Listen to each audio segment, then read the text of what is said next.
Hello everyone, today I'm going to be talking about Blankfire guns and the way in which you'll see them used kind of at Milsim West, the different kinds that are used in a lot of the videos that I make, and also a lot of the videos that you'll see me and Oxide utilizing in his videos as well. So basically there are a few different types that are used and you'll see fairly common. The most common of all of them is a live fire firearm. So these are essentially firearms that shoot real bullets. They're fully functional firearms, and they are adapted for use for blank fire. So in this case, we can see here that there is right now a regular muzzle brake installed onto the firearm itself. And the way in which we allow it to shoot blanks instead of live ammunition is through use of a blank fire adapter. This here is a fairly common blank fire adapter you'll see for the AK-74s. This here is an AKS-74U. So of course it utilizes the same pitch thread and the same type of adapter. Now technically the 74U does have a higher pressure.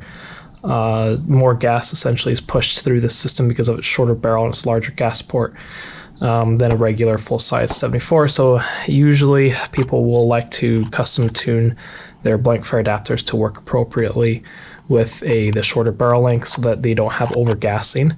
Of course you can use it unmodified, but you will be overgassed a little bit. Essentially these have pressure chambers that allow for the blanks, once they push pressure through the barrel system, to build up inside of this chamber and then push back into the gas system of the rifle itself.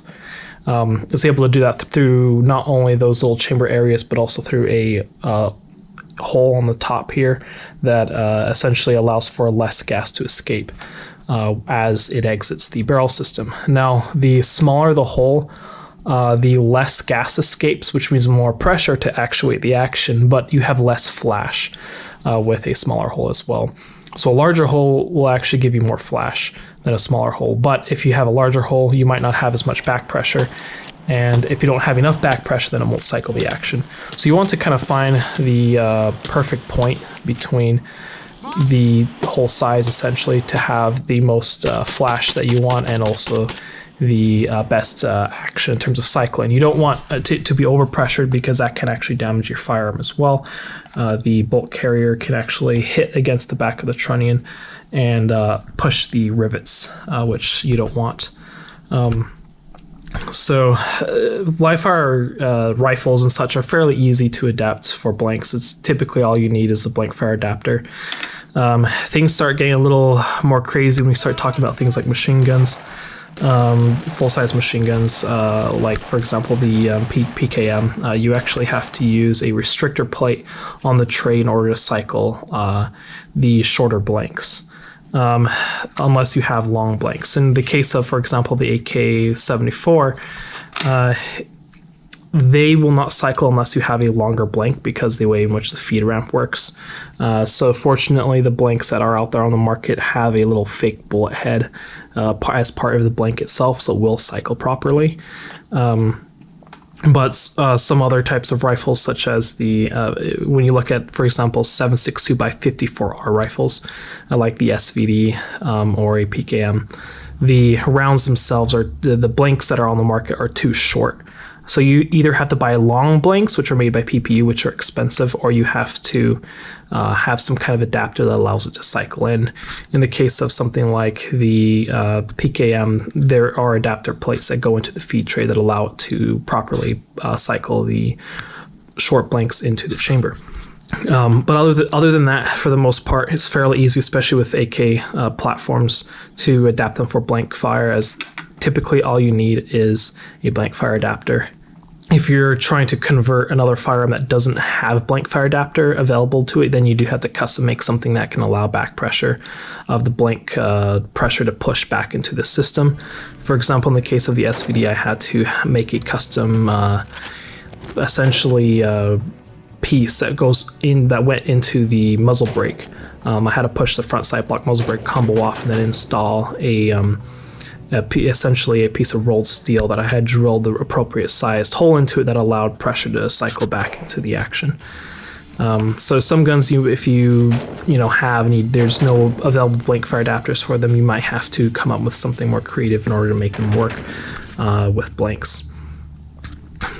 Now moving forward from adapting live fire firearms for use in blanks, we're going to move on to another category of blank guns, and these are called Blankfire non-guns. Essentially, what they are is they're not considered to be a firearm according to the ATF. They are essentially replicas, or so that's how they're defined. Now, in reference to replica, I use that term fairly lightly because these were built from actual firearm parts kits. There's actually nothing different about them from their real live fire counterparts except for the barrel and the receiver. In fact, these don't have real barrels at all. And to more or less demonstrate that, we can actually see if I actually take this thing apart.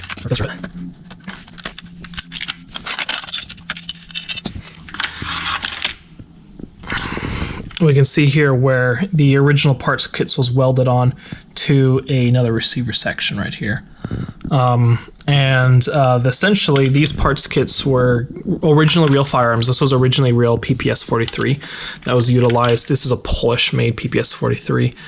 And that was originally utilized by the Polish military. At some point, of course, they phased these out and they were sold as surplus kits and sold into the U.S. market as essentially just parts kits. And essentially what Indianapolis Ordnance has done here, they are the ones that make a lot of the World War II replicas, these Blankfire non-guns. What they've done is they've gone ahead and purchased a lot of these parts kits and then welded on a new receiver section. Typically, the receivers are cut around here, and they have another cut through a trunnion area right here. And depending on the kit, some of them actually have the shroud cut, some of them don't, just depending on when they were imported and whatever the ATF was saying at the time in terms of the way in which they needed to be demilled. But essentially what they've done here is they've taken this entire midsection here, and they've installed a proprietary trunnion that can only chamber a blank round. These are proprietary blank rounds, essentially, that do not actually match a real known chamber. They are actually, funnily enough, they're actually 5.56 casings here. They're cut and crimped 5.56 casings that have been essentially formed into a round that doesn't really exist in real life. And then they're just loaded with gunpowder, of course. So that's essentially the way in which these particular blank rounds are created.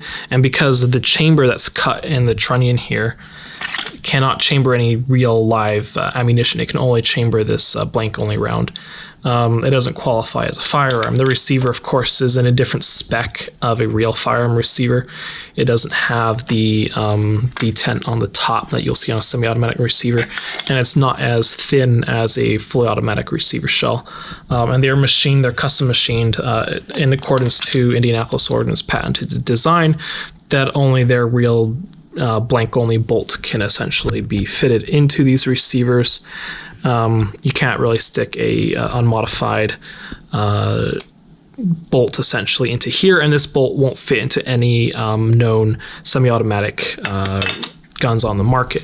So essentially what they've done is they've created a way of making a blank-only firearm that can only shoot this proprietary round. In fact, the barrel itself, the way it's made, is essentially impossible to convert it into a live fire barrel, because the barrel, it's not really a barrel, it's just a chamber, and there's just a port essentially that has a fake barrel through here that allows it to port the gases through the front. In fact, inside of here, it's all cut. All the holes and everything are cut off center inside of this fake barrel so that it can't really be converted into a live fire.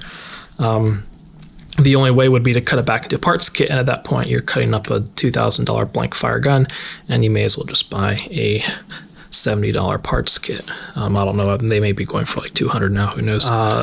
It's a really clever way of being able to do this, and allows you to enjoy full auto fire, but without the expense of a post sample, or the expense of a transferable. And of course, being able to obtain a post sample would require you to have a 02 SOT or a 03 SOT and a demo letter.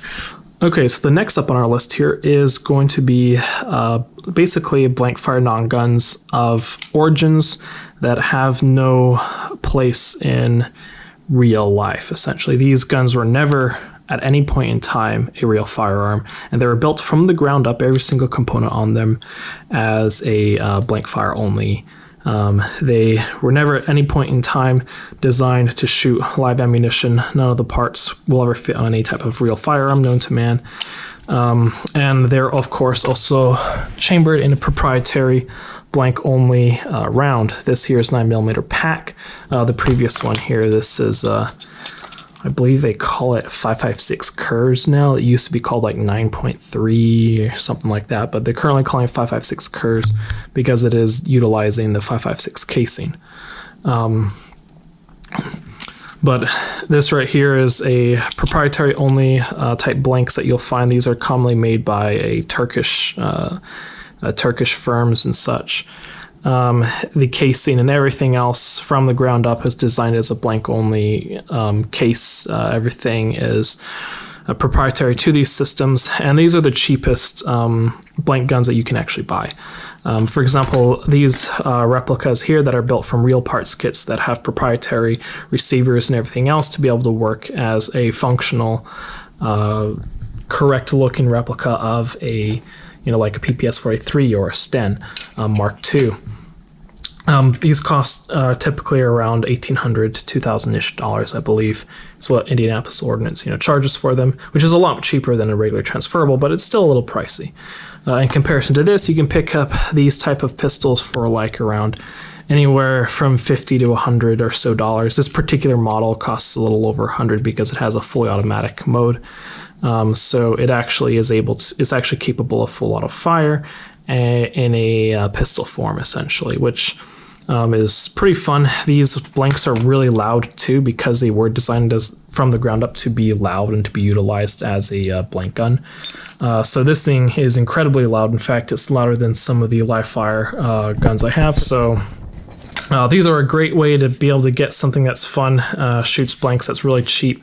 You can get ones with full auto modes, and you don't have to spend a whole lot of money. You'll actually end up spending more money on your blanks usually in the end, because they go through blanks really fast because the rate of fire on these things are ridiculous. I think they're like over 1,200 rounds per minute or something like that. So, you'll see guys sometimes running around with these just because they're cheap. They also make regular pistol models that kind of look like Makarovs or like the Walther PPs. So that's pretty cool. Those are pretty neat. Personally, I really like the BFONGs kind of the best just because they do look like actual firearms as they are built off of actual firearm parts kits. And they're overall just, really cool and really fun to shoot. And of course, semi-automatic firearms are also really fun, especially when you have a super nice light trigger that you can bump fire pretty nicely with. And of course, you'll be able to have them correct for whatever impression that you're doing, especially if you're doing something like Rust 4 or NATO. Many times you can't get modern BFONGs that are designed, most of these are like World War II era. That seems to be very common as the biggest market for these are actually the reenacting community and not necessarily the Milsim community. I would like to see the Milsim community get more into utilizing these type of guns because I think that they would be really cool and add to a lot of the more immersion, especially if you're a militia. Maybe if the market expands, into a larger segment, perhaps Indianapolis Ordnance or some other companies will come out with some more modern replicas that we can utilize. These are more expensive than real firearms, which is kind of funny because they do require more machine work and everything else.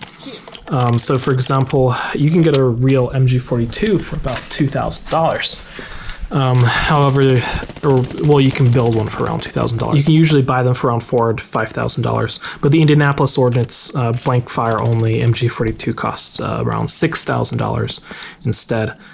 So of course there are trade-offs there, but being able to, if really you were only interested in reenacting and just having fun in general, sometimes the Blankfire guns are, worth it in terms of the buy. For example, many times when you're, especially with like transferables or post samples, half the time you're just blowing away ammo just for the novelty, and you're not really, necessarily aiming, and you can kind of enjoy that with these without the expense of a actual transferable. So that's essentially the differences between these live fire, the Blankfire only, and these Turkish Blankfire only, a very specifically made non-existent firearms. And I hope you all were able to enjoy that. Shout out to Indianapolis Ordnance. They were able to throw us some of these for use in this video, and these are really cool guns. They've got all sorts of different types of firearms that you can purchase from them and utilize in your endeavors in reenacting or Milsim games. Have fun.